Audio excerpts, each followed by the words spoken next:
Hello friends, welcome to our YouTube channel that is IP trend. और हम discuss कर रहे हैं data frames that is pandas data structure.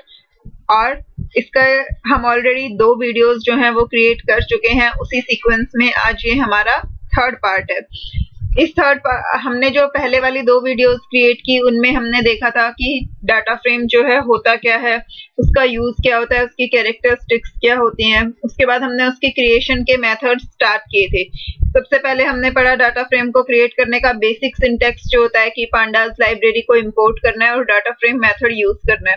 अब उस मेथड के अंदर भी हम किस किस तरीके की सीक्वेंसेस पास करके डाटा फ्रेम क्रिएट कर सकते हैं उस बारे में हमने स्टडी किया। पहला जो हमने किया था कि हम 2D डिक्शनरी पास ऑन कर रहे थे जिसकी वैल्यूज जो है लिस्ट की फॉर्म में थी, एरे की फॉर्म में थी। उसके बाद हमने 2D डिक्शनरी जिसमें वैल्यूज जो है वो खुद अपने आप में डिक्शनरीज थी, उससे हमने सीखा। उसके बाद हमने 2 डायमेंशनल एरे से डाटा फ्रेम को क्रिएट करना सीखा। और आज की क्लास में जो हम स्टार्ट करने जा रहे हैं वो है 2D डिक्शनरीज की हेल्प से डाटा फ्रेम क्रिएट करना, बट वो डिक्शनरी जिनकी वैल्यूज जो है वो क्या हो, सीरीज ऑब्जेक्ट। बट आज की वीडियो को स्टार्ट करने से पहले अगर आपने अभी तक चैनल को सब्सक्राइब नहीं किया है तो चैनल को फटाफट से सब्सक्राइब कर लीजिए। और अगर आपको वीडियोस पसंद आ रही हैं तो उसे लाइक और कमेंट करना ना भूलें। साथ ही साथ आपको जिस भी वीडियो में जो भी डाउट्स आते हैं आप वो कमेंट करके अपने डाउट्स जो हैं पूछ सकते हैं। अब हम जो आज स्टार्ट करने जा रहे हैं 2D डिक्शनरीज से ही हम डाटा फ्रेम को क्रिएट करेंगे, लेकिन उस 2D डिक्शनरी की वैल्यूज जो हैं वो किस फॉर्म में होंगी, सीरीज ऑब्जेक्ट की फॉर्म में होंगी। जिन स्टूडेंट्स ने अभी तक वीडियोस के फर्स्ट 2 पार्ट नहीं देखे हैं उनसे मेरी रिक्वेस्ट है कि पहले वो वाले दोनों पार्ट देखें। अगर दोनों पार्ट नहीं तो एटलीस्ट फर्स्ट पार्ट जरूर देख लें, क्योंकि फर्स्ट पार्ट में हमने कवर किया है कि डाटा फ्रेम होता क्या है, उसकी कैरेक्टरिस्टिक्स क्या होती हैं और उसे क्रिएट करने का बेसिक मेथड क्या है। अगर आप फर्स्ट वीडियो भी देख लेंगे तो उसके बाद आगे का आपको बहुत इजीली समझ आएगा, क्योंकि सेकंड वीडियो में भी क्रिएशन के मेथड्स ही थे तो उन्हें आप बाद में भी देख सकते हैं। बट इस वीडियो को देखने से पहले अगर अभी तक आपने फर्स्ट वीडियो नहीं देखी है तो मे बी आपको समझने में थोड़ी बहुत डिफिकल्टी हो। हाँ, अगर आपको पहले से क्लियर है कि डाटा फ्रेम क्या होता है, उसे कैसे यूज करते हैं, तो आपको कोई प्रॉब्लम नहीं होगी। तो इस वाले पार्ट में हम जो एग्जाम्पल यूज करने जा रहे हैं, अगर आप लोगों को याद हो इससे पहले जब हमने पांडास लाइब्रेरी का सीरीज वाला डाटा स्ट्रक्चर पढ़ा था तो उस वाले पार्ट में हमने एक एग्जांपल लिया था जिसमें हमारे पास पॉपुलेशन और एवरेज इनकम जो थी वो हमारे पास पहले से प्रेजेंट थी और इसकी हेल्प से हमने इनकम पर कैपिटा जो थी वो कैलकुलेट की थी। चैप्टर के लास्ट में जो हमारी लास्ट वीडियो थी 5th पार्ट सीरीज का, उसमें ये सब हमने डिस्कस किया था। सीरीज वाली वीडियो का लिंक मैंने डिस्क्रिप्शन बॉक्स में दिया हुआ है, तो जिस भी स्टूडेंट को सीरीज के बारे में नॉलेज नहीं है या सीरीज वाले चैप्टर को स्टडी करना है तो आप उस लिंक को फॉलो कर सकते हैं। वही सेम एग्जांपल हम यहाँ पर यूज कर रहे हैं। तो सबसे पहले हमें सीरीज क्रिएट करनी आनी चाहिए। सीरीज क्रिएट करने के लिए हमारे पास मेथड होता था सीरीज मेथड। तो जिस वेरिएबल में हमने सीरीज को स्टोर करना है पहले हमने वो वेरिएबल ले लिया। वेरिएबल नेम हम सिमिलर लेते हैं जिस टाइप का डाटा हमें उसमें स्टोर करना है। तो यहाँ हमें सिटीज की पॉपुलेशन स्टोर करनी है तो हमने एक वेरिएबल ले लिया पॉपुलेशन। अब हम इसमें सीरीज क्रिएट करने जा रहे हैं। सबसे पहले लाइब्रेरी नेम एंड डॉट लगा के मेथड नेम, तो पांडास डॉट सीरीज या फिर पीडी डॉट सीरीज। सीरीज का एस जो है वो कैपिटल होगा। अब इसके साथ ब्रैकेट लगा के पहले हम पास करेंगे डाटा सीक्वेंस और इसके बाद हम पास करेंगे इंडेक्स सीक्वेंस।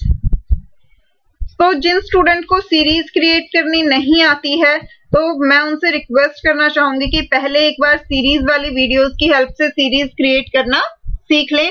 अदरवाइज फिलहाल के लिए आप ये बेसिक मेथड देख लीजिए, इस वीडियो के बाद आप उन वीडियोस को चेक कर लें क्योंकि ये भी आपके सिलेबस का बहुत इंपॉर्टेंट पार्ट है। तो सीरीज जब हमने क्रिएट की तो उसमें हम 2 आर्ग्यूमेंट पास करते हैं। पहला हम डाटा वैल्यूज पास करते हैं और दूसरा हम जो है वो इंडेक्स देते हैं। क्योंकि हमारी सीरीज 1 डायमेंशनल होती थी तो हमारे पास एक ही इंडेक्स होता है, हम उसे सिंपली इंडेक्स बोल देते हैं। अब ये जो हम एग्जाम्पल ले रहे हैं, हम एग्जाम्पल में ले क्या रहे हैं, मैंने आपको लास्ट वीडियो में भी बताया कि जब भी हमें डाटा फ्रेम क्रिएट करते हैं तो सबसे पहले हमारे पास जो हमारा रिजल्टेंट डाटा फ्रेम है वो माइंड में क्लियर होना चाहिए कि हमें एट द एंड चाहिए क्या। तो जब हमें ये पता होगा कि हमें चाहिए क्या तभी हम उसे अच्छे से क्रिएट कर पाएंगे। तो यहाँ पे हमें चाहिए कि हमारे पास 4 जो मेट्रो सिटीज हैं, दिल्ली, मुंबई, कोलकाता एंड चेन्नई, उन सिटीज की पॉपुलेशन, एवरेज इनकम और पर कैपिटा इनकम जो है वो हमें शो करनी है। हमें इस तरीके का डाटा फ्रेम जो है वो चाहिए है कि जो चारों मेट्रो सिटीज हैं उसकी पॉपुलेशन, एवरेज इनकम और इनकम पर कैपिटा जो है वो शो हो। यहाँ पे भी हम जो है हेडिंग्स देंगे, ये 0, 1, 2 से हमें समझ नहीं आ रहा है, ये सिर्फ बीच वाला पार्ट है। एक्चुअल डाटा फ्रेम जो है वो हमें किस फॉर्मेट में चाहिए, इस फॉर्मेट में चाहिए कि चारों सिटीज के नाम आ जाएं और ये कॉलम्स की हेडिंग हो, और यहाँ पे जैसे दिल्ली की एवरेज इनकम ये है, ये पर कैपिटा इनकम, ये पॉपुलेशन, इस टाइप से। तो इसके लिए हमें करना क्या पड़ेगा, पहले हमें पॉपुलेशन स्टोर करवानी पड़ेगी, एवरेज इनकम स्टोर करवानी पड़ेगी और इनकम पर कैपिटा जो है वो स्टोर करवानी पड़ेगी। उसके बाद अब हम डाटा फ्रेम को किसकी हेल्प से करते हैं, डिक्शनरी की हेल्प से। तो हम डिक्शनरी लेंगे, डिक्शनरी की कीज हम क्या लेंगे, जो हमें कॉलम्स की हेडिंग चाहिए, यानी कि पॉपुलेशन, एवरेज इनकम और इनकम पर कैपिटा। और अब उन कीज की वैल्यूज क्या लेंगे, वैल्यूज इस बार हम ले रहे हैं सीरीज की फॉर्म में। तो अब हम उन्हीं सीरीज को क्रिएट करने जा रहे हैं। हमें पता है जो डिक्शनरी की कीज होती हैं वो हमारे डाटा फ्रेम की कॉलम हेडिंग्स बन जाती हैं, और जो हमारे डाटा फ्रेम की रो हेडिंग्स होती हैं वो या तो अगर हमारे पास इनर डिक्शनरीज है तो इनर डिक्शनरीज की कीज आ जाती हैं, अगर हमारे पास लिस्ट वगैरह है तो हमारे डिफॉल्ट जनरेट हो जाते हैं 0 से लेके साइज -1 तक। अगर हमारे पास सीरीज है जो हम प्रेजेंटली कर रहे हैं, उस केस में क्या होता है कि जो हमारे सीरीज के रो इंडेक्सेस हैं वही हमारे डाटा फ्रेम के रो इंडेक्सेस बन जाते हैं। तो जब हम सीरीज की हेल्प से डाटा फ्रेम क्रिएट कर रहे हैं उस केस में सीरीज के रो इंडेक्सेस डाटा फ्रेम के रो इंडेक्सेस बन जाएंगे, और हमारे जो डिक्शनरी की कीज हैं वो हमारे डाटा फ्रेम की कॉलम हेडिंग्स बन जाएंगी। जब हम इस पार्ट को प्रैक्टिकली करके देखेंगे तो हमें ये चीजें और बेटर तरीके से क्लियर होंगी। तो सबसे पहले हमने पॉपुलेशन की सीरीज क्रिएट की, pd.series, डाटा सीक्वेंस पास की, उसके बाद इंडेक्स सीक्वेंस पास की। नेक्स्ट हमने जो हमने सीरीज क्रिएट की वो है हमारी एवरेज इनकम। अगेन सेम वही मेथड, pandas.series। अब चारों सिटीज की हमने एवरेज इनकम जो है वो लिस्ट की फॉर्म में प्रोवाइड कर दी, और उसके बाद कोमा लगाकर हमने क्या किया, इंडेक्स जो है प्रोवाइड कर दिया। यहाँ पर भी आप एक चीज ध्यान दीजिए कि दोनों सीरीज का इंडेक्स जो है वो क्या है, सेम है, ठीक है। अब उसके बाद हमें इनकम पर कैपिटा चाहिए। इनकम पर कैपिटा या तो आप मैन्युअली ले सकते हो जैसे पॉपुलेशन और एवरेज इनकम ली, और या फिर जब हमारे पास पॉपुलेशन और एवरेज इनकम दोनों है तो हम इनकम पर कैपिटा को कैलकुलेट कर सकते हैं, क्योंकि इनकम पर कैपिटा कैलकुलेट करने का फॉर्मूला क्या होता है, average income divide by population of the city. तो जब हम सिटी की एवरेज इनकम को सिटी की पॉपुलेशन से डिवाइड कर देते हैं तो हमें क्या मिल जाता है, उस सिटी की इनकम पर कैपिटा मिल जाती है। इनकम पर कैपिटा का मतलब क्या होता है कि हर इंसान की इनकम जो है वो एवरेज कितनी आएगी। अब हमारे पास ये तीनों सीरीज जो है वो क्रिएट हो गई हैं। अब हमें क्या करना है, डिक्शनरी बनानी है। जिस डिक्शनरी की वैल्यूज हम क्या लेंगे, ये वाली सीरीज हम लेंगे। तो हमने एक डिक्शनरी dict2 जो है वो क्रिएट की। अब इस dict2 में हमने यहाँ पे कीज क्या ले ली, 0, 1 और 2। 0th पे हमने क्या स्टोर किया, पॉपुलेशन स्टोर की। फर्स्ट पे हमने क्या स्टोर किया, एवरेज इनकम स्टोर किया, और सेकंड पे हमने क्या स्टोर किया, पर कैपिटा स्टोर किया। अब यहाँ पे जब हम डिक्शनरी से डाटा फ्रेम क्रिएट करेंगे, क्योंकि डिक्शनरी अनऑर्डर्ड होती है, तो हमारे कॉलम जो है वो किस फॉर्म में आएंगे, अल्फाबेटिकली या सॉर्टेड ऑर्डर में। तो वो 0, 1 और 2 इसी सीक्वेंस में प्रेजेंट होंगे। अगर अल्फाबेट्स होते हैं तो जनरली अल्फाबेटिकल फॉर्म में आ जाते हैं, बट ऐसा कोई हार्ड एंड फास्ट रूल नहीं है, क्योंकि डिक्शनरी अनऑर्डर्ड है तो उनका ऑर्डर हमारे लिए जनरली प्रेडिक्ट करना जो है वो मुश्किल होता है।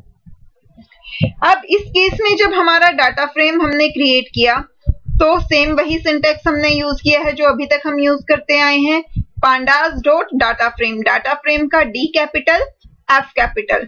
अब इसके साथ हमने ब्रैकेट में क्या पास किया है, डिक्शनरी का ऑब्जेक्ट। जो डिक्शनरी हमने यहाँ पर क्रिएट की है उस डिक्शनरी का ऑब्जेक्ट हमने यहाँ डाटा फ्रेम में पास ऑन कर दिया है। अब क्या होगा, इस डिक्शनरी से डाटा फ्रेम क्रिएट हो जाएगा। इस डिक्शनरी की जो कीज थी 0, 1 और 2, ये हमारे डाटा फ्रेम की कॉलम हेडिंग्स बन जाएंगी, जैसा कि आप यहाँ देख सकते हैं। ये 0th कॉलम, फर्स्ट कॉलम और सेकंड कॉलम। अब 0th कॉलम में वैल्यूज किसकी आएंगी, पॉपुलेशन वाली सीरीज की। आप चाहे तो यहाँ से मैच भी कर सकते हैं। ये हमारी पॉपुलेशन वाली सीरीज की जो वैल्यू थी, ये वाली चारों वैल्यूज हमारी किस में आ गई, यहाँ पे 0th कॉलम में आ गई। इसके बाद फर्स्ट कॉलम में हमने एवरेज इनकम दी, तो ये एवरेज इनकम की जो ये वाली हमारी सीरीज थी, ये वाली वैल्यूज हमारी कहाँ आ जाएंगी, एवरेज इनकम वाले कॉलम में आ जाएंगी। इसके बाद सेकंड में हमने पर कैपिटा स्टोर किया है, तो ये दोनों को डिवाइड करके जो रिजल्ट होगा वो हमारा यहाँ पर स्टोर हो जाएगा। अब यहाँ पे हमारी रो के इंडेक्सेस क्या है, दिल्ली, मुंबई, कोलकाता एंड चेन्नई, जो हमारे सीरीज के रो इंडेक्सेस थे वही हमारे क्या बन गए, डाटा फ्रेम के रो इंडेक्सेस बन गए। अब हमारे पास क्या होता है, जनरली जब भी हम कॉलम हेडिंग्स प्रोवाइड करते हैं तो हम कॉलम नेम चाहेंगे कि रिलेवेंट आए। यहाँ ये 0, 1 और 2 अगर हमने लिखा हुआ है, तो अगर कोई भी ऐसा पर्सन जिसे इसकी डिटेल नहीं पता है तो उसे ये चीज समझ नहीं आएगी कि ये 0 का क्या मतलब है, 1 का, 2 का। तो हमें क्या चाहिए कि यहाँ पे पॉपुलेशन लिखा है, यहाँ पे एवरेज इनकम लिखा हुआ आना चाहिए, और यहाँ पे क्या आना चाहिए, पर कैपिटा इनकम लिखा आना चाहिए। तो उसके लिए हम क्या करेंगे, इन कीज को चेंज कर देंगे सिंपली, क्योंकि डिक्शनरी की कीज ही जो होती है हमारी, वही हमारी कॉलम हेडिंग्स बनती हैं। तो हमने जो डिक्शनरी क्रिएट की है उसमें अगर हम कीज चेंज करेंगे तो हमारे डाटा फ्रेम की कॉलम हेडिंग्स भी क्या हो जाएंगी, चेंज हो जाएंगी। तो वही हमें नेक्स्ट दिया हुआ है। उसके बीच में यहाँ आपको वही सारी चीजें समझाई गई थी, that keys of the dictionary object and its index assigned from the indexes of the series object, which are the values of the dictionary object की जो indexes थे वो series के indexes से create हुए, और जो हमारी keys थी उनसे हमारी column headings बन गई, that is column assigned from the keys of the dictionary object and index assigned from the indexes of the series object. We can change the keys of the dictionary to see the role of dictionary keys in framing columns by changing the keys of the above 2D dictionary. वही चीज की अगर हमें ये देखना है कि इन keys का रोल क्या है, तो हम इन कीज को चेंज करके देख सकते हैं। इस बार हमने पॉपुलेशन सीरीज के लिए की क्या रखी, पॉपुलेशन। एवरेज इनकम वाली सीरीज के लिए हमने कॉलम हेडिंग रखी एवरेज इनकम, और पर कैपिटा वाली सीरीज के लिए हमने हेडिंग क्या रखी, पर कैपिटा इनकम, ताकि हमें जो है वो इजीली समझ आ जाए। अब जब हम इस डिक्शनरी से डाटा फ्रेम क्रिएट करेंगे, ये देखिए DTF3 जो हमने क्रिएट किया उसमें हमने pandas dot data frame dict3 यहाँ पर पास किया है। dict3 हमारी ये वाली डिक्शनरी थी, तो इस केस में हमारी कॉलम हेडिंग्स क्या आएंगी, पॉपुलेशन, एवरेज इनकम और पर कैपिटा इनकम। अब यहाँ पे लेकिन एक चीज जो ध्यान देने वाली है वो क्या है, इस केस में देखिए सबसे पहले हमारा कौन सा कॉलम आ रहा है, एवरेज इनकम का, उसके बाद हमारा पर कैपिटा इनकम आ रहा है, और उसके बाद हमारी क्या आ रही है, पॉपुलेशन आ रही है। ठीक है, डाटा फ्रेम हमारा ठीक है, डिक्शनरी अनऑर्डर्ड होती है तो कोई भी कॉलम पहले आ सकता है, कोई फर्क नहीं पड़ता। पहले हमारे 0th जो पॉपुलेशन थी वही सेम वैल्यूज अब हमारी कहाँ आ रही है, इस वाले लास्ट में आ रही है, क्योंकि ये हमारा जनरली क्या होता है, अल्फाबेटिकल में प्रिंट होता है। तो पहले एवरेज इनकम आ गया, फिर पर कैपिटा आ गया, फिर पॉपुलेशन आ गया। बट रियल टाइम में हमें जो लिस्ट डिस्प्ले करनी है, तो जनरली हम लिस्ट किस फॉर्मेट में डिस्प्ले करते हैं कि पहले हमें पॉपुलेशन दिखानी होती है, उसके बाद हमें उस सिटी की एवरेज इनकम दिखानी होती है, और फिर दोनों की हेल्प से जो कैलकुलेट हमने किया है पर कैपिटा इनकम वो हमें शो करना होता है। एक्चुअल फॉर्मेट हमें ये चाहिए होता है। तो उस फॉर्मेट के लिए अब हमें क्या करना पड़ेगा, यहाँ पर जब हमारे पास डिफॉल्ट जो है वो इंडेक्स डिफॉल्ट जो कॉलम नेम क्रिएट हो रहे हैं, उन्हीं कॉलम नेम्स की हमें क्या करनी है, सीक्वेंस चेंज करनी है। हमें कॉलम नेम्स को चेंज नहीं करना है, और हम कर भी नहीं सकते हैं, क्योंकि जो डिक्शनरी की कीज है वही कॉलम्स के नाम बनेंगे। अगर कॉलम नेम चेंज करना है तो डिक्शनरी की ही कीज चेंज करनी पड़ेंगी, उसके अलावा कोई अल्टरनेटिव नहीं है। यहाँ पर हमें क्या चेंज करना है, सीक्वेंस चेंज करनी है। तो उसके लिए हमारे पास मेथड क्या होता है कि हम कॉलम्स आर्गुमेंट की हेल्प से उसे चेंज कर सकते हैं। ये देखिए नेक्स्ट पार्ट, यहाँ पे हमें वही सेम चीज बताई गई है। पहले ये ऊपर का आप रीड कर सकते हैं। That you find something is misfit in the above data. Population column must be the first column. By default, Python arrange the columns in sorted order. Hence, population has become last column, because in alphabetical order, population is the last word. First average income, then per capita, then population. But इसके लिए भी हमारे पास solution है, और solution क्या है? That we can use the columns argument. हमें पता है डाटा फ्रेम में हम दो आर्ग्यूमेंट पास कर सकते हैं, इंडेक्स और कॉलम्स, तो वही कॉलम्स वाला आर्ग्यूमेंट हम यहाँ यूज करेंगे। सेम वही वाला डाटा फ्रेम है DTF3 पांडास जो डाटा फ्रेम, और उसमें हमने डाटा सीक्वेंस क्या पास की? dict3। ये पार्ट हमारा बिल्कुल सेम है इस वाले पार्ट के जैसे, सिर्फ हमने एड ऑन क्या किया है? कोमा लगा के यहाँ पे हमने कॉलम्स वाला आर्ग्यूमेंट जो है वो ऐड कर दिया है। अब इस कॉलम्स की हम वैल्यू क्या देंगे? जो हमारे एक्चुअल कॉलम नेम्स हैं, यानी कि जो हमारी डिक्शनरी की कीज हैं, हम उन्हीं को यूज करेंगे, बट हम सीक्वेंस अपनी चॉइस के अकॉर्डिंग दे देंगे। हमारी चॉइस क्या है कि पहले पॉपुलेशन आए, फिर एवरेज इनकम आए, और फिर पर कैपिटा इनकम आए। तो हमने वही ऑर्डर जो है यहाँ स्पेसिफाई कर दिया। बट जो चीज आपको ध्यान रखनी है वो क्या ध्यान रखनी है कि ये जो तीनों आपने यहाँ पे वैल्यूज दी है कॉलम्स की, ये बिल्कुल एग्जैक्टली सेम होनी चाहिए किसके जैसी? जो dict3 में हमने कीज ली है उसके जैसी। अब यहाँ पे आप आउटपुट देख सकते हैं कि पहले हमारा पॉपुलेशन वाला आया, then average income and then per capita income. तो आई होप ये पार्ट सबको समझ आ गया होगा। अब हम इसका प्रैक्टिकल करके देखेंगे, जिसे भी थोड़ा बहुत भी डाउट होगा वो प्रैक्टिकल की हेल्प से बिल्कुल क्लियर हो जाएगा। नेक्स्ट पार्ट हमारा है कि डाटा फ्रेम जो है वो किसी दूसरे डाटा फ्रेम से क्रिएट करना है, यानी कि ऑलरेडी एक डाटा फ्रेम क्रिएटेड है और सेम उसी के जैसा हम एक नया दूसरा डाटा फ्रेम जो है क्रिएट कर रहे हैं। बट उससे पहले हम ये सीरीज वाला पार्ट जो है वो प्रैक्टिकली करके एक बार देख लेते हैं।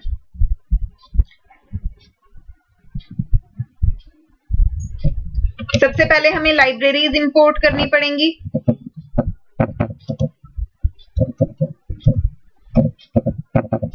Import pandas as pd, import numpy as np। अब इसके बाद हमें क्या करना है?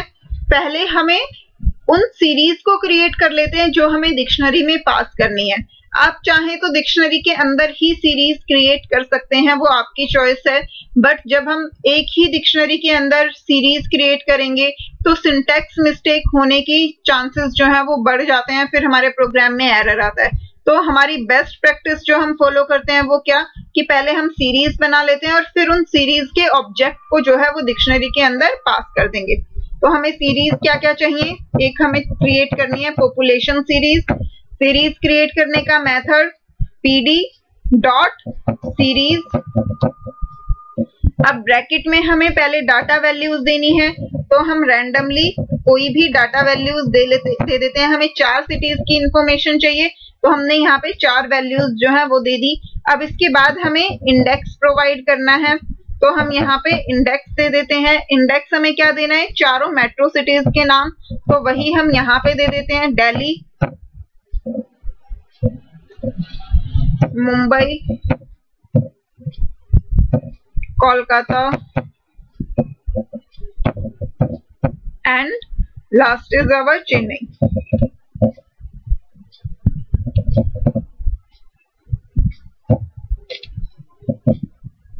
इस फाइल को सेव कर लेते हैं। अभी हमारी पहली सीरीज क्रिएट हो गई। दूसरी सीरीज जो थी वो हमें क्या क्रिएट करनी थी? Average income. तो यहाँ हम क्या ले लेते हैं?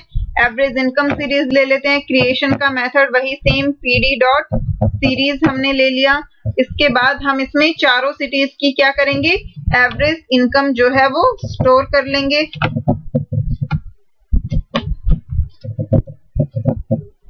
हमें जब पर कैपिटा इनकम निकालनी है तो हमें क्या करना है?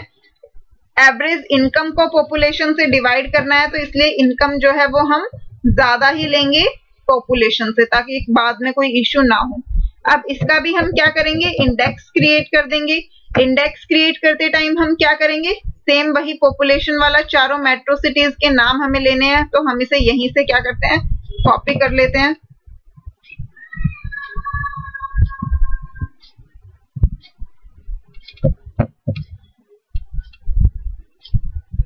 यहाँ पे इसे पेस्ट कर दिया हमने।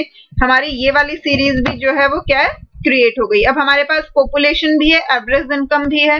अब हमें क्या चाहिए, पर कैपिटा इनकम। तो पर कैपिटा इनकम के लिए हमारे पास फॉर्मूला होता है कि अगर हम पॉपुलेशन को एवरेज इनकम से डिवाइड कर देते हैं तो हमें इनकम पर कैपिटा मिल जाती है। तो वही काम हम यहाँ करेंगे। क्यों, हमें पता है सीरीज जो होती है, सीरीज पे हमारे कौन से ऑपरेशन परफॉर्म होते हैं, वेक्टराइज्ड ऑपरेशन। यानी कि जब हम यहाँ पे पॉपुलेशन सीरीज को एवरेज इनकम सीरीज से डिवाइड करेंगे तो पॉपुलेशन का हमें एवरेज इनकम को पॉपुलेशन से डिवाइड करना है। ये हमने उल्टा कर दिया है, average income divide by population. अब जब हम एवरेज इनकम सीरीज को पॉपुलेशन सीरीज से डिवाइड करेंगे तो एवरेज इनकम का हर एलिमेंट जो है पॉपुलेशन के एलिमेंट से डिवाइड हो जाएगा। एवरेज इनकम सीरीज का first element population income series के फर्स्ट एलिमेंट से डिवाइड होगा। एवरेज इनकम सीरीज का सेकेंड एलिमेंट पॉपुलेशन सीरीज के सेकेंड एलिमेंट से डिवाइड होगा। एवरेज इनकम सीरीज का थर्ड एलिमेंट जो है वो पॉपुलेशन के थर्ड एलिमेंट से डिवाइड होगा और एवरेज सीरीज का फोर्थ एलिमेंट जो है पॉपुलेशन के फोर्थ एलिमेंट से डिवाइड हो जाएगा। अगर आप इसे कंफर्म करना चाहें तो एक बार इस स्टेटमेंट को प्रिंट करवा कर देख सकते हैं। हम पर कैपिटा वाली सीरीज को क्या करते हैं, प्रिंट करवा के देख लेते हैं ताकि अगर किसी को भी कोई डाउट हो तो वो क्लियर हो जाए। ये देखिए, जब हमने पर कैपिटा को प्रिंट करवाया तो हमारा रिजल्ट क्या आया, एक सीरीज आई है, इंडेक्सेस हमारे दिल्ली, मुंबई, कोलकाता एंड चेन्नई, और ये उसकी क्या है, वैल्यूज हैं। तो हमारी तीनों सीरीज जो है वो सक्सेसफुली क्रिएट हो चुकी हैं। अब हमें क्या करना है, डाटा फ्रेम क्रिएट करना है। डाटा फ्रेम से पहले हमें क्या बनाना पड़ेगा, डिक्शनरी बनानी पड़ेगी। तो हम एक वेरिएबल ले लेते हैं डिक और इसमें हम क्रिएट करते हैं 2D डिक्शनरी। इस डिक्शनरी की कीज हमें क्या लेनी है, तो अगर हम बुक वाले एग्जाम्पल की ही तरह करके देखें कि अगर हम 0 1 2 लेते हैं तो हमारी क्या सीक्वेंस आ रही है या पॉपुलेशन, बट आई थिंक उसकी जरूरत नहीं है। हम डायरेक्टली क्या करेंगे, पहले अपनी कीज का नाम लेंगे पॉपुलेशन और इसकी वैल्यू हमें क्या देनी है, जो हमारी सीरीज है वो। यहाँ पे एक चीज का ध्यान रखना, ये जो हमने की यहाँ पे क्रिएट की है, ये की को हम डबल कोट्स में लिखेंगे, लेकिन जो हमारे ऑब्जेक्ट का नाम है उस ऑब्जेक्ट के नाम को डबल कोट्स में लिखने की जरूरत जो है वो नहीं होती है। अगर ये ऑब्जेक्ट के नाम को भी डबल कोट्स में लिख दिया तो ये सीरीज नहीं रहेगी, ये क्या बन जाएगा, स्ट्रिंग बन जाएगा। नेक्स्ट जो है वो हमें क्या देना है, एवरेज इनकम देनी है।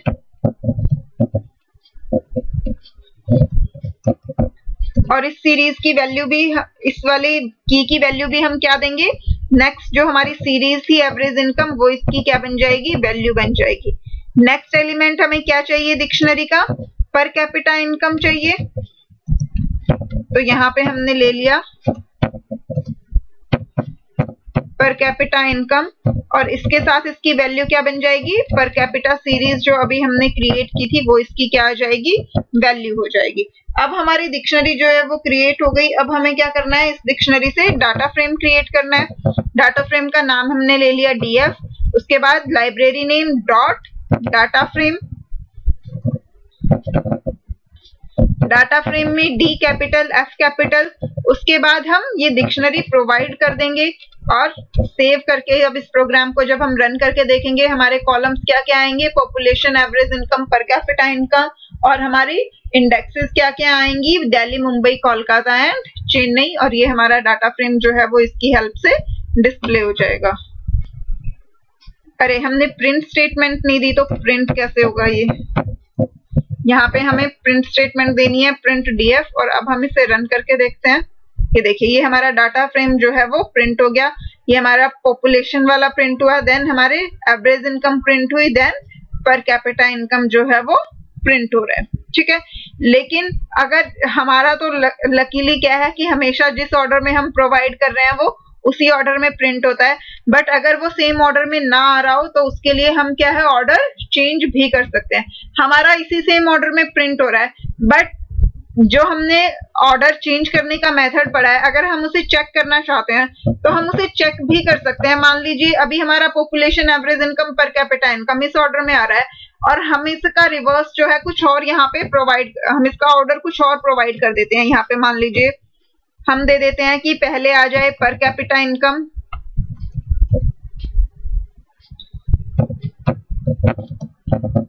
सबसे पहले हमारा पर कैपिटा इनकम वाला कॉलम प्रिंट हो। उसके बाद सेकंड नंबर पे हम दे देते हैं एवरेज इनकम वाला कॉलम,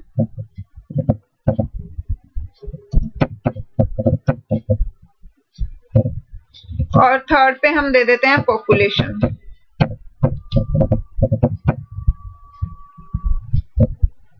अब जब हम इसे रन करेंगे तो हमारे कॉलम्स का ऑर्डर जो है वो क्या आएगा, जो हमारा चेंज्ड ऑर्डर है। हमने क्या दिया था, पहले पर कैपिटा इनकम, तो पहले वही डिस्प्ले हुआ है, then average income, then population. तो हम यहाँ अगर कॉलम्स आर्गुमेंट यूज करके उसके अंदर कॉलम्स के नाम प्रोवाइड करते हैं, तो जिस ऑर्डर में हम नाम प्रोवाइड करेंगे वो उसी ऑर्डर में डिस्प्ले करेगा। अदरवाइज जो डिफॉल्ट ऑर्डर होता है वो उसके अकॉर्डिंग जो है वैल्यूज डिस्प्ले करेगा। तो अगर कभी भी हमारा रिक्वायर्ड ऑर्डर जो है वो प्रिंट नहीं हो रहा है, तो हम कॉलम्स आर्गुमेंट को यूज करके अपना रिक्वायर्ड ऑर्डर जो है उस ऑर्डर में डाटा को प्रिंट कर सकते हैं, तो जिससे कि हमें कोई भी प्रॉब्लम फ्यूचर में ना हो। अब इसके बाद हम नेक्स्ट पार्ट देखते हैं। नेक्स्ट पार्ट जो है हमारा creating data frame objects from another data frame object, यानी कि हमें डाटा फ्रेम ऑब्जेक्ट जो क्रिएट करना है वो किसी दूसरे डाटा फ्रेम से ही क्रिएट करना है। यानी कि ऑलरेडी हमारे पास एक लिस्ट क्रिएटेड है, हमें वही उसी सेम लिस्ट की एक और कॉपी बनानी है, तो वो हम इसकी हेल्प से क्रिएट कर सकते हैं। यहाँ पे हम क्या करेंगे, सेम क्या जो सिंटैक्स है वही यूज होगा, पांडास डॉट डाटा फ्रेम, और इस बार हम आर्ग्यूमेंट्स में क्या प्रोवाइड करेंगे, अपने डाटा फ्रेम का नाम जिसकी हमें डुप्लीकेट कॉपी जो है वो क्रिएट करनी है। तो यहाँ पे हमारा जो ये DTF4 एक हमने डाटा फ्रेम बनाया है वो सेम किसके जैसा बन जाएगा, DTF3 जैसा बन जाएगा। DTF3 हमने यहाँ अभी अभी ये क्रिएट किया था, और अब अगर हम DTF4 को प्रिंट करवा रहे हैं तो वो भी सेम जो है किसके जैसा बना है, DTF3 के जैसा। यही सेम काम हम भी करके देख सकते हैं। यहाँ हम एक और डाटा फ्रेम बनवा लेते हैं DF1, और DF1 के लिए PD डॉट डाटा फ्रेम, और इस बार हम आर्ग्यूमेंट में क्या पास ऑन कर रहे हैं, DF की जो हमारा ऑलरेडी क्रिएटेड डाटा फ्रेम है वो हमने यहाँ पे पास कर दिया। इसके बाद अब ये जो प्रिंट स्टेटमेंट है, प्रिंट स्टेटमेंट में हम कौन सा डाटा फ्रेम प्रिंट करवाएंगे, DF1, ताकि हमें पता चले कि डुप्लीकेट कॉपी क्रिएट हुई है या नहीं हुई है। अब जब हम DF1 को प्रिंट करवाएंगे तो ये देखो सेम हमारा वही डाटा फ्रेम क्रिएट हुआ है जो कि DF में था। पॉपुलेशन, एवरेज इनकम, पर कैपिटा इनकम और वैल्यूज भी जो हैं वो सारी बिल्कुल वही सेम है जो कि DF में जनरेट हुई थी। अब इसके बाद आ जाते हैं नेक्स्ट टॉपिक, नेक्स्ट है डिस्प्लेइंग अ डाटा फ्रेम। तो वो हम साथ साथ कर ही चुके हैं, हर प्रोग्राम में हमने डाटा फ्रेम को डिस्प्ले करवाया है। जो लोग स्पाइडर, जुपिटर यूज कर रहे हैं उन्हें प्रिंट DTF4 लिखना है, और अगर आप सिंपल कमांड लाइन पे वर्क कर रहे हैं तो अगर आप सिंपली DTF4 टाइप करके एंटर प्रेस करेंगे तो भी आपका डाटा फ्रेम जो है प्रिंट हो जाएगा। अब इसके बाद हम आता है हमारा नेक्स्ट टॉपिक। नेक्स्ट टॉपिक है हमारा डाटा फ्रेम एट्रीब्यूट्स, की डाटा फ्रेम के एट्रीब्यूट्स कौन कौन से होते हैं। सीरीज वाली वीडियोस जिन स्टूडेंट्स ने देखी है उन्हें पता होगा एट्रीब्यूट्स क्या होते हैं, और जितने भी एट्रीब्यूट्स हमने सीरीज में पढ़े थे वो सारे तो डाटा फ्रेम में होते ही होते हैं, उससे एक तो एक्स्ट्रा जो है और होते हैं। जिन स्टूडेंट्स ने नहीं पढ़ा है उन्हें भी टेंशन लेने की जरूरत नहीं है, क्योंकि हम ये टॉपिक जो है दोबारा से कवर कर ही रहे हैं। तो सबसे पहली चीज की एट्रीब्यूट्स होते क्या है। एट्रीब्यूट होते हैं हमारे ऑब्जेक्ट्स की प्रॉपर्टीज, चाहे वो सीरीज हो या डाटा फ्रेम। अब हम यहाँ डाटा फ्रेम के एट्रीब्यूट पढ़ रहे हैं, यानी कि हमारे डाटा फ्रेम में क्या क्या चीजें हैं। डाटा फ्रेम का साइज क्या है, उसमें टोटल नंबर ऑफ एलिमेंट्स कितने हैं, उसमें डाटा टाइप कौन कौन से प्रेजेंट हैं, उसके रो इंडेक्सेस क्या है, कॉलम इंडेक्सेस क्या है, उसकी शेप क्या है, उसमें नंबर ऑफ डायमेंशंस कितने हैं, डाटा फ्रेम एम्प्टी है या नहीं, उसमें नैन वैल्यूज है या नहीं। इस तरीके की चीजें जब हमें फाइंड आउट करनी होती हैं तो उसके लिए हम क्या यूज करते हैं, data frame attribute. So data frame, when we create a data frame object, all information related to it is available through the attributes of the data frame. तो एट्रीब्यूट की हेल्प से हम ये सारी इंफॉर्मेशन गैदर कर सकते हैं। Attributes को यूज करने का मेथड क्या होता है या फिर सिंटैक्स क्या होता है, वो ये है। सबसे पहले हम उस डाटा फ्रेम का नाम लिखेंगे जिसकी हमें इंफॉर्मेशन चाहिए। यहाँ हमें पांडास लाइब्रेरी का नाम यूज नहीं करना है, यहाँ पे हमें क्या करना है, उस डाटा फ्रेम ऑब्जेक्ट का नाम यूज करना है जिसके हमें एट्रीब्यूट्स को क्या करना है, चेक करना है, जिसकी हमें इंफॉर्मेशन चाहिए है। पहले हम उस डाटा फ्रेम के ऑब्जेक्ट का नाम लिखेंगे और डॉट लगा के उसके साथ हम एट्रीब्यूट का नाम जो है वो प्रोवाइड करेंगे। अब हमारे पास डाटा फ्रेम के केस में कौन कौन से एट्रीब्यूट्स जो हैं वो अवेलेबल होते हैं, उसकी हमें ये पूरी टेबल जो है गिवन है। तो सबसे पहले इंडेक्स एट्रीब्यूट। इंडेक्स एट्रीब्यूट क्या करता है कि हमारा जो डाटा फ्रेम है उसके इंडेक्सेस हमें रिटर्न करता है, यानी कि जो भी हमारे रो लेबल्स हैं वो हमें क्या करेगा, रिटर्न कर देगा। नेक्स्ट है कॉलम्स एट्रीब्यूट। कॉलम्स क्या करते हैं कि हमारे डाटा फ्रेम के जितने भी कॉलम लेबल्स हैं, कॉलम्स के नाम हैं, वो हमें क्या करेगा, रिटर्न कर देगा। एक्सेस। एक्सेस क्या करता है, ये हमें दोनों चीजें प्रोवाइड करता है, इंडेक्स भी कॉलम भी। जब हमने इंडेक्स यूज किया तो हमें सिर्फ रो लेवल मिले, कॉलम यूज किया तो हमें सिर्फ कॉलम नेम्स मिले, बट एक्सेस के केस में हमें रो लेवल कॉलम लेवल दोनों मिलेंगे। It returns a list representing both the axes, axes 0 that is indexes and axes 1 that is column. तो यानी कि दोनों एक्सेस जो है हमें रिटर्न कर देगा। D type. सीरीज के केस में डी टाइप क्या होता था, क्योंकि सीरीज में एक ही तरह का डाटा होता था तो वो हमें एक ही डाटा टाइप जो है रिटर्न करता था, बट डाटा फ्रेम के केस में हर कॉलम का डाटा टाइप अलग अलग हो सकता है, तो ये कॉलम वाइज हर कॉलम का डाटा टाइप जो है रिटर्न करेगा। तो ये पूरे डाटा फ्रेम में जितने डाटा टाइप यूज हो रहे हैं वो सब हमें रिटर्न कर देता है। साइज क्या करेगा, it return the total number of element, कि हमारे डाटा फ्रेम में टोटल कितनी एंट्रीज हैं, टोटल कितने एलिमेंट्स हैं, वो हमें रिटर्न करता है। Return an int representing the number of element in this object, की हमारा जो डाटा फ्रेम का ऑब्जेक्ट है उसमें कितने नंबर ऑफ एलिमेंट्स हैं वो ये हमें रिटर्न कर देता है। नेक्स्ट जो है हमारा शेप। तो शेप हम एरे वाले चैप्टर से पढ़ते आ रहे हैं। शेप होती क्या है, टपल की फॉर्म में होती है, जितने हमारे ऑब्जेक्ट में एक्सेस होते हैं उतने ही हमारी शेप में एलिमेंट होते हैं। अब सीरीज हमारी जो थी 1 डायमेंशनल थी, तो शेप में हमेशा 1 एलिमेंट होता था, बट डाटा फ्रेम जो है वो क्या है, 2 डायमेंशनल है। तो यहाँ पे जो हमें शेप रिटर्न होगी वो एक टपल की फॉर्म में होगी, उसमें हमेशा हमें 2 एलिमेंट्स मिलेंगे। फर्स्ट एलिमेंट जो है वो हमें नंबर ऑफ रोज बताता है और सेकंड एलिमेंट जो है वो हमें नंबर ऑफ कॉलम्स बताता है। Return a tuple representing the dimensionality of the data frame, कि जितनी डायमेंशंस हैं उतने एलिमेंट होंगे और हर डायमेंशन पे जितने नंबर ऑफ एलिमेंट हैं वो हमें रिटर्न करेगा।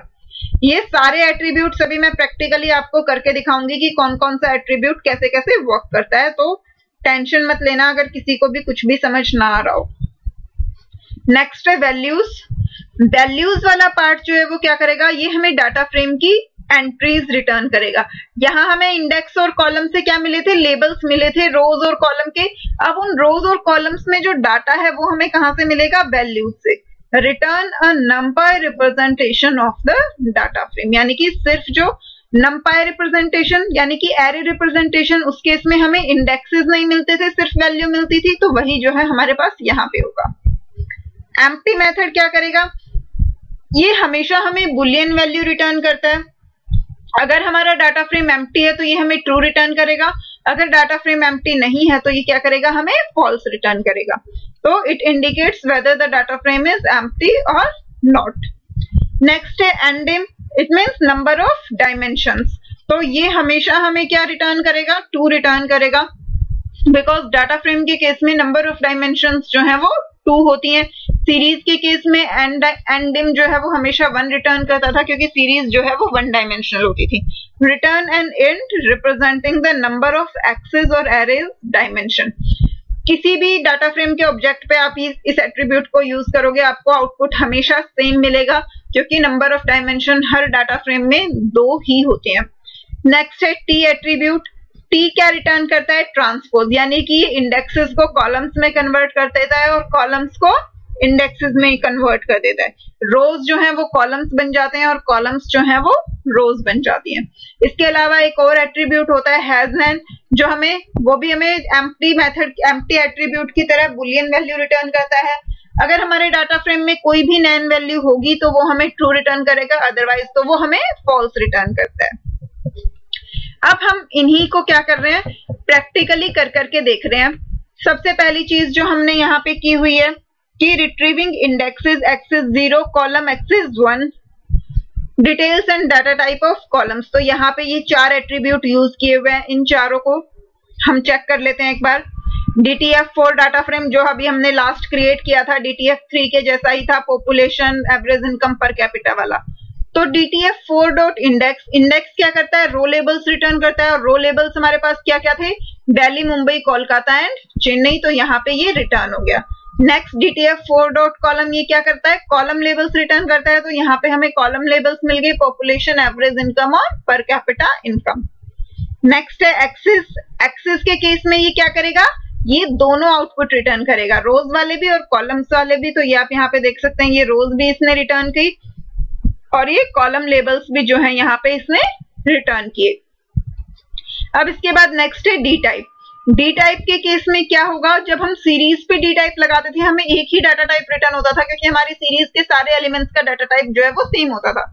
बट यहाँ पे क्या होता है कि हर कॉलम का डाटा टाइप जो है अलग अलग हो सकता है। तो पॉपुलेशन और एवरेज इनकम जो थी वो इंटीजर में थी, बट पर कैपिटा इनकम जो है हमने डिवाइड करके निकाली थी, तो वो हमेशा किस में आता है, फ्लोट में वैल्यू आती है। तो ये तीनों कॉलम्स का उसने डाटा टाइप जो है वो यहाँ पे डिस्प्ले कर दिया। अगर हमारे किन्हीं कॉलम्स का डाटा टाइप सेम भी है तो भी वो हर कॉलम के लिए अलग अलग ही डिस्प्ले करता है, चाहे सेम हो या अलग अलग हो। जितने हमारे कॉलम्स होंगे उतनी ही डी टाइप वाले केस में हमें एंट्रीज मिलेगी। पहले हम इन चारों को प्रैक्टिकली एक बार करके देख लेते हैं इसी डाटा फ्रेम पे। यहाँ पे हमने ये DF1 क्रिएट किया हुआ था, अब हम प्रिंट स्टेटमेंट में चेंज करते जाते हैं एट्रीब्यूट के साथ। तो सबसे पहले हम यूज कर लेते हैं DF1 डॉट इंडेक्स। तो DF1 डॉट इंडेक्स से हमें आउटपुट में क्या मिलेगा, हमें रोज के लेबल मिलेंगे। तो ये आप यहाँ पे देख सकते हैं, हमें क्या मिल गया, रो लेबल मिल गए, दिल्ली, मुंबई, कोलकाता एंड चेन्नई। ठीक है, अब अगर हम यहाँ पे इंडेक्सेस हटा के क्या यूज करें, कॉलम्स यूज करें,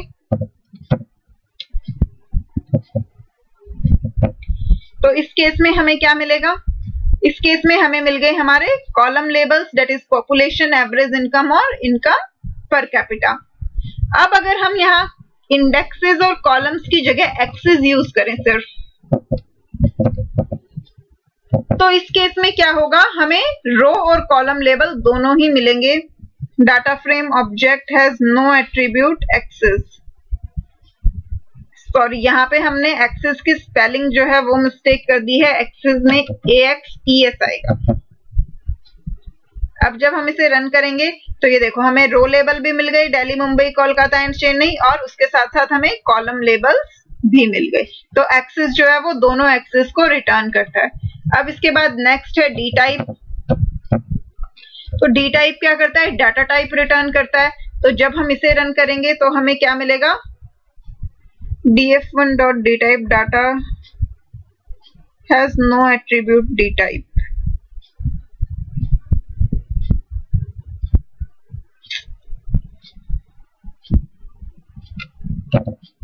ये देखिए यहाँ से आपको प्रैक्टिकली करने पे जो है मिस्टेक्स भी पता चल जाती हैं।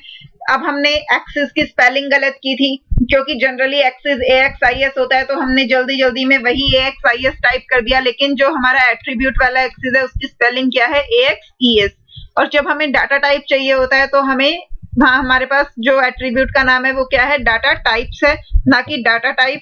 तो इसे जब हम रन करेंगे, अब देखिए तो ये हमारे तीनों कॉलम का डाटा टाइप जो है वो प्रिंट हो गया। तो यहाँ पे हमने चारों एट्रीब्यूट्स करके देख लिए, चारों में हमें सेम आउटपुट मिला है जो हमें यहाँ बुक में शो किया गया है। अब उसके बाद नेक्स्ट है कि हमें साइज, शेप और नंबर ऑफ डायमेंशंस के लिए।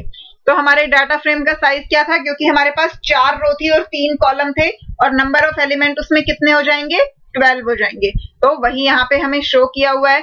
शेप उसकी कितनी हो जाएगी, क्योंकि मैंने आपको बताया शेप में जितनी डायमेंशन है उतनी एंट्री होंगी, तो 2 डायमेंशन है तो 2 एंट्री आएंगी। फर्स्ट एंट्री जो है नंबर ऑफ रोज और second entry number of columns. तो हमारे पास 4 रोज थी, 3 कॉलम्स थे, वही हमें आउटपुट में यहाँ शो किया गया है। नंबर ऑफ डायमेंशन हमेशा 2 ही आएगा डाटा फ्रेम के केस में, क्योंकि डाटा फ्रेम जो है वो एक 2 डायमेंशनल स्ट्रक्चर है। इसके बाद एम्प्टी मेथड ये बताता है कि एम्प्टी है या नहीं। हैज नैन मेथड ये बताता है कि हमारे डाटा फ्रेम में नैन वैल्यूज हैं या नहीं। पहले हम इतना पार्ट जो है वो एक बार करके देख लेते हैं। सबसे पहले हम साइज चेक कर लेते हैं। हमारे डाटा फ्रेम में कितने एलिमेंट्स थे? 12 एलिमेंट्स थे। तो इसे जब हम रन करेंगे तो हमें क्या मिलना चाहिए? 12 मिलेगा। अब जब हम यहाँ पे शेप प्रिंट करवाते हैं तो शेप क्या आएगी? 4,3, क्योंकि हमारे पास 4 रोज हैं और 3 कॉलम्स हैं। इसके बाद अगर हम यहाँ पे एंडिम यूज करते हैं तो नंबर ऑफ डायमेंशन किसी भी डाटा फ्रेम पे अप्लाई करें, हमें आउटपुट क्या मिलता है? 2, क्योंकि डाटा फ्रेम जो है वो एक 2 डायमेंशनल स्ट्रक्चर है। अब अगर हम यहाँ एम्प्टी मेथड यूज करें तो एम्प्टी क्या रिटर्न करेगा? फॉल्स, क्योंकि हमारे डाटा फ्रेम में ऑब्वियसली वैल्यूज हैं, हमारा डाटा फ्रेम एम्प्टी नहीं है, तो इसने फॉल्स रिटर्न किया। अगर हमारा डाटा फ्रेम जो है वो एम्प्टी होता तो ये क्या रिटर्न करता? ट्रू रिटर्न करता। साथ ही साथ हम चेक कर लेते हैं हैज नैन।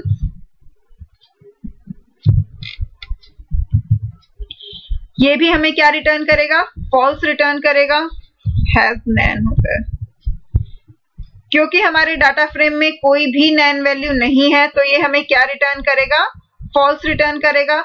अगर हमारे डाटा फ्रेम में कोई भी नैन वैल्यू होती तो ये हमें क्या रिटर्न करता? ट्रू रिटर्न करता। इसे चेक करने के लिए हम क्या करते हैं, हम एक एंट्री जो है वो नैन वैल्यू ले लेते हैं। मान लीजिए हमने यहाँ पे ले लिया np.nan। आपको पता है कि नैन वैल्यूज जो है numpy लाइब्रेरी में होते हैं, तो उन्हें स्पेसिफाई करने के लिए हमें लाइब्रेरी नेम यूज करना पड़ता है। यहाँ हमने क्या ले लिया? np.nan ले लिया। तो इस केस में ये हमें क्या रिटर्न करेगा?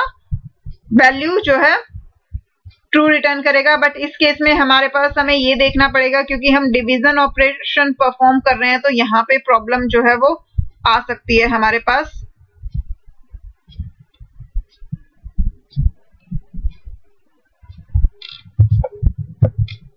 तो एक बार हम इसे रन करके देख लेते हैं।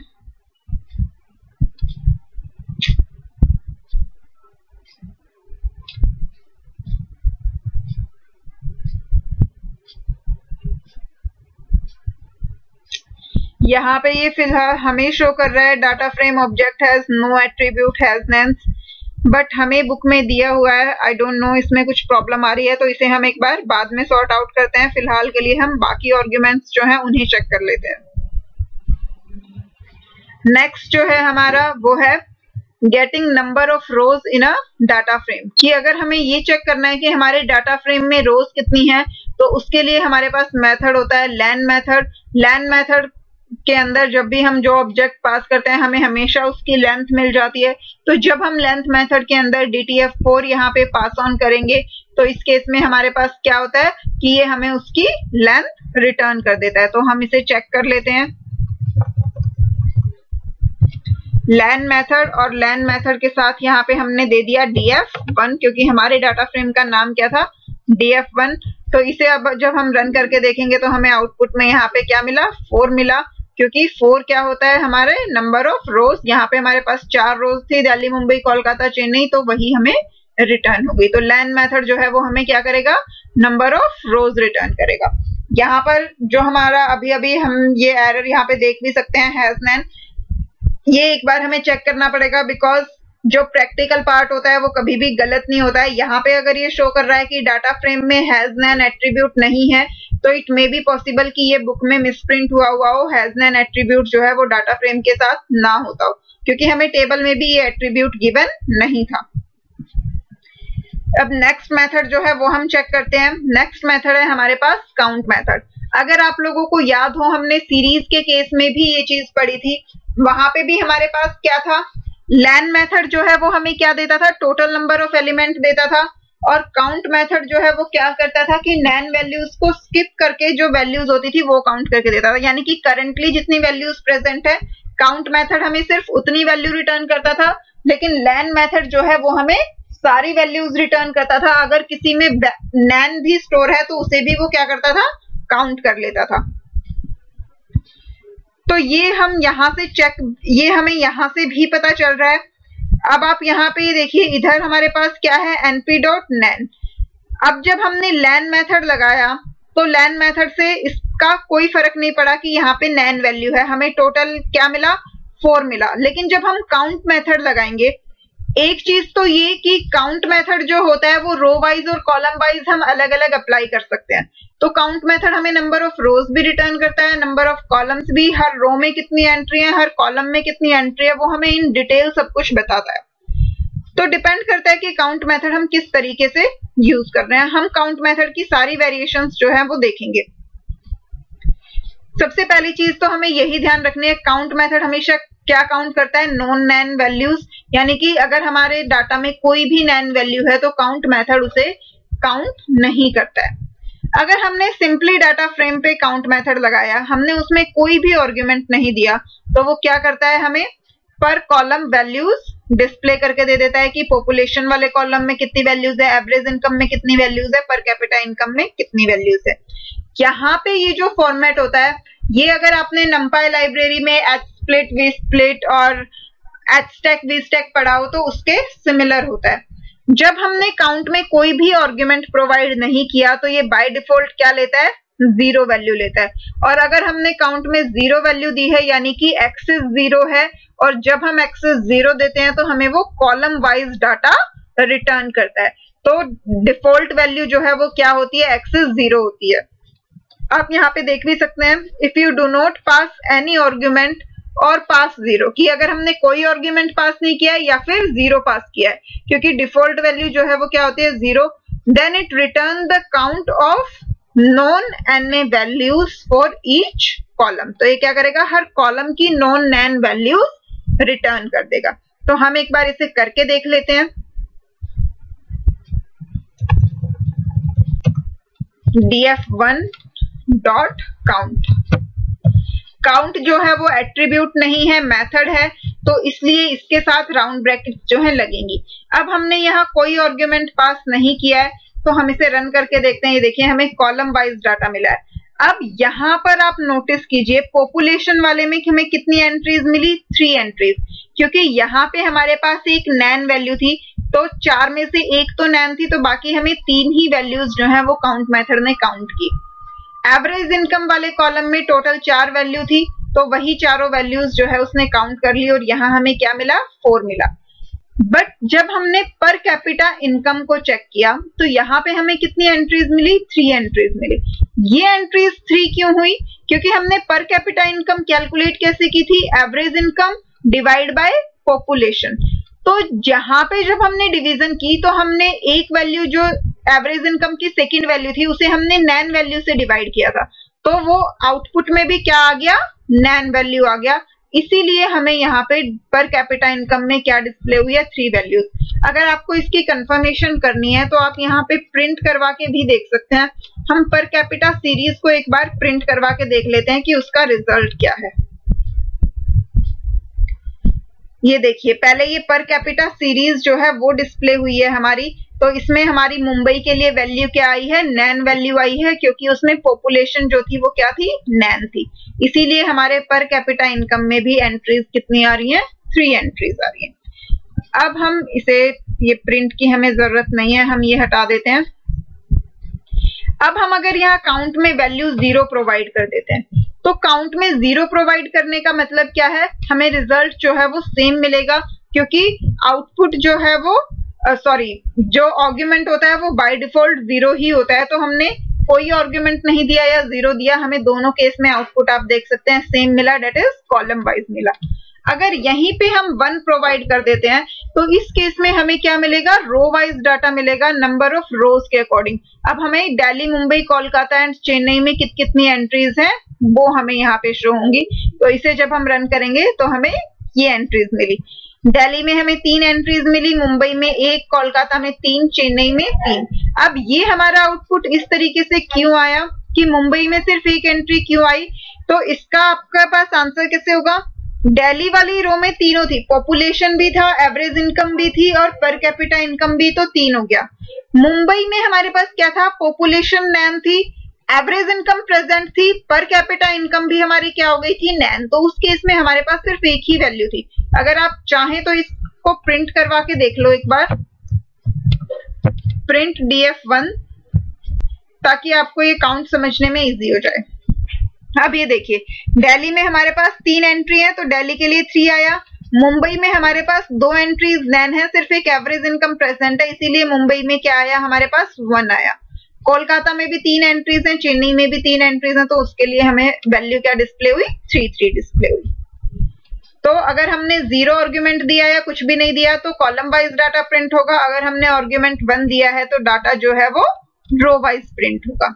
ठीक है, अब यहाँ पे क्या है, 0 क्या होता है, एक्सिस 0 हमारी रोज को रिप्रेजेंट करता है, इंडेक्स को रिप्रेजेंट करता है, और एक्सिस 1 जो है वो किसे रिप्रेजेंट करता है, कॉलम्स को रिप्रेजेंट करता है। तो अगर हमने एक्सिस 0 की जगह हमने इंडेक्स लिखा है और एक्सिस 1 की जगह अगर हमने कॉलम्स लिखा है तो वो दोनों चीजें क्या होती हैं, इक्विवेलेंट होती हैं।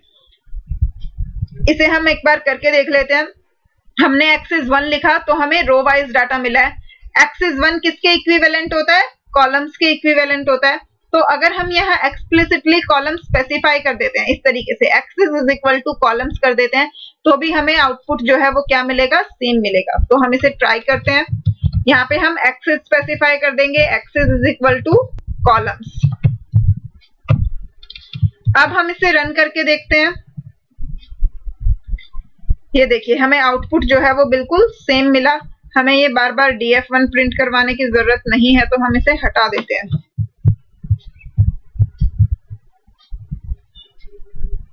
ये देखिए डाटा हमें रो वाइज मिल रहा है। और अब अगर हम यहाँ इसकी जगह कॉलम्स की जगह रो लिख देते हैं, सॉरी इंडेक्स, तो हमें डाटा कैसे मिलेगा, कॉलम वाइज मिलेगा। ठीक है, तो आप इसे याद करने का सिंपल सा तरीका देख सकते हैं कि 0 के केस में या इंडेक्स के केस में हमें डाटा कॉलम वाइज मिलता है, और 1 और कॉलम के केस में हमें डाटा जो है वो रो वाइज मिलता है। तो अगर हमने कॉलम दिया है तो रो वाइज डाटा मिल रहा है, और रो दिया है तो हमें कॉलम वाइज डाटा जो है वो मिल रहा है। बाकी कॉन्सेप्ट जो है वो एचस्टैक वीस्टैक के टाइम पे हमने डिटेल में डिस्कस किया था, वही सेम कॉन्सेप्ट है कि क्यों कॉलम लिखने पे रो वाइज मिलता है और क्यों रो लिखने पे कॉलम वाइज मिलता है। उसका लिंक डिस्क्रिप्शन बॉक्स में ऑलरेडी गिवन है, तो आप चाहें तो उसे डिटेल में देख सकते हैं। तो इसके साथ हमारा काउंट मेथड भी जो है वो कंप्लीट हो गया। नेक्स्ट जो हमारा लास्ट एट्रीब्यूट था वो था हमारा ट्रांसपोजिंग अ डाटा फ्रेम। तो मैंने आपको बताया था ट्रांसपोज का मतलब क्या होता है कि रोज जो है वो कॉलम्स बन जाती हैं, कॉलम्स जो है वो रोज बन जाते हैं। वही सेम चीज हम यहाँ पे करके देख सकते हैं। अब अगर हम df1 का ट्रांसपोज करते हैं,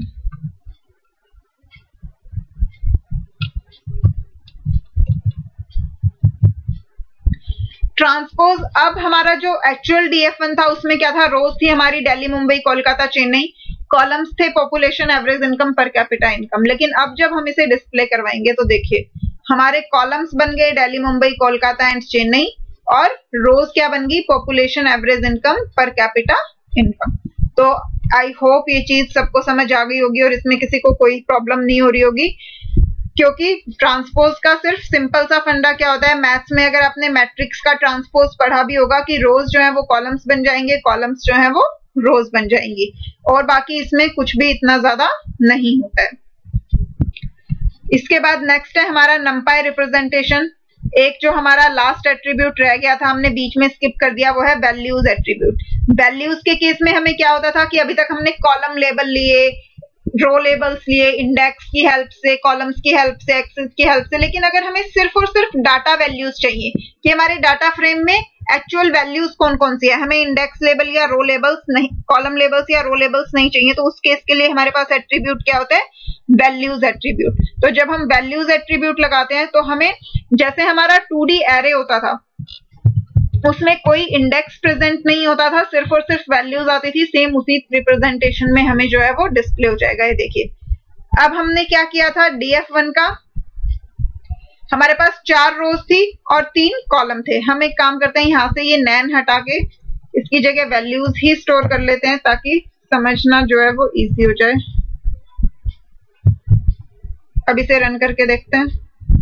ये देखिए ये 3 कॉलम है हमारे पास और 4 जो है वो क्या है, रो है। तो यहाँ पे ना तो किसी रो का इंडेक्स रिप्रेजेंट हुआ है दिल्ली, मुंबई, कोलकाता, चेन्नई, ना ही कॉलम का इंडेक्स रिप्रेजेंट हुआ है पॉपुलेशन, एवरेज इनकम, पर कैपिटा इनकम। ये सिर्फ जो है एक्चुअल डाटा यहाँ पे डिस्प्ले हो गया है। तो वैल्यूज वाले एट्रीब्यूट की हेल्प से हमारा सिंपल डाटा जो है वो डिस्प्ले हो जाता है। आई होप ये सारे एट्रीब्यूट्स जो हैं वो सबको समझ आ गए होंगे। फिर भी अगर किसी को भी कोई भी डाउट है तो आप कमेंट करके अपने डाउट्स क्लियर कर सकते हो। आपको I will try my best कि आपको कोई भी डाउट ना रहे। आई थिंक आज के लिए काफी हो गया है। नेक्स्ट वीडियो से हम स्टार्ट करेंगे सिलेक्टिंग एंड एक्सेसिंग डाटा। तब तक के लिए आप डाटा फ्रेम क्रिएशन के हमने जितने भी मेथड्स पढ़े हैं वो सारे मेथड्स और जितने भी डाटा फ्रेम के एट्रीब्यूट्स होते हैं उन्हें अच्छे से रिवाइज कीजिए। जो भी डाउट्स हैं अपने डाउट्स पूछिए। तब तक के लिए बाय बाय।